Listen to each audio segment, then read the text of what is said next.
সূরা ইখলাস কখন পাঠ করলে সাথে সাথে ফল পাবেন?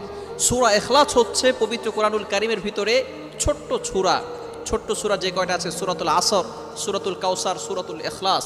এই সূরা ইখলাস হচ্ছে সবচেয়ে ছোট সূরার ভিতরে অন্যতম একটি সূরা, তবে ফজিলত হচ্ছে অনেক বেশি।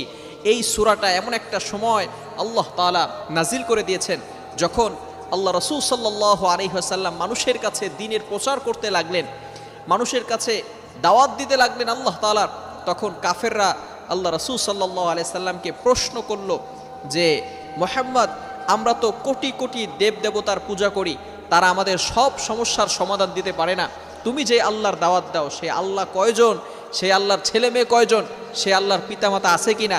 এই ধরনের প্রশ্ন যখন করেছে, তখনই আল্লাহ পাক রব্বুল আলামিন এই সূরাকে নাজিল করে দিয়েছেন। কুল হুয়াল্লাহু আহাদ আল্লাহুস সামাদ লাম ইয়ালিদ ওয়া লাম ইউলাদ ওয়া লাম ইয়াকুল লাহু কুফুয়ান আহাদ।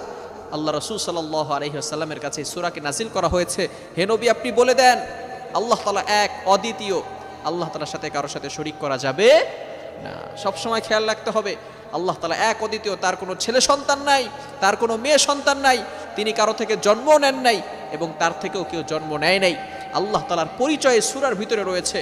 এই সূরার ভিতরে আল্লাহ পাক রব্বুল আলামিন তার পরিচয় দিয়েছেন, এই জন্য এই সূরাটা সবচেয়ে বড় দামি হয়ে গেছে।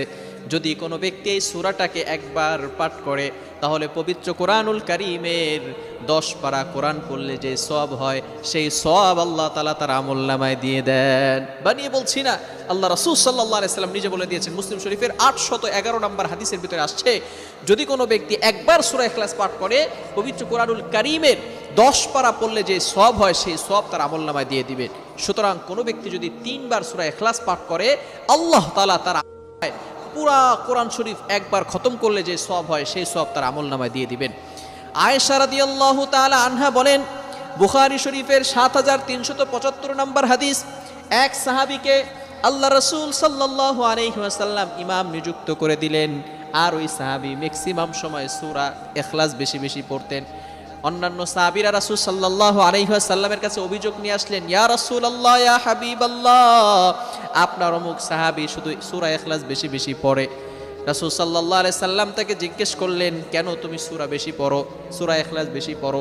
রাসূল সাল্লাল্লাহু আলাইহি ওয়াসাল্লামকে তিনি বললেন, এই সূরাকে আমি বড় মহব্বত করি। আল্লাহ রাসূল সাল্লাল্লাহু আলাইহি সাল্লাম বললেন, এই সূরার মহব্বত তোমাকে জান্নাতে নিয়ে যাবে। বলেন সুবহানাল্লাহ।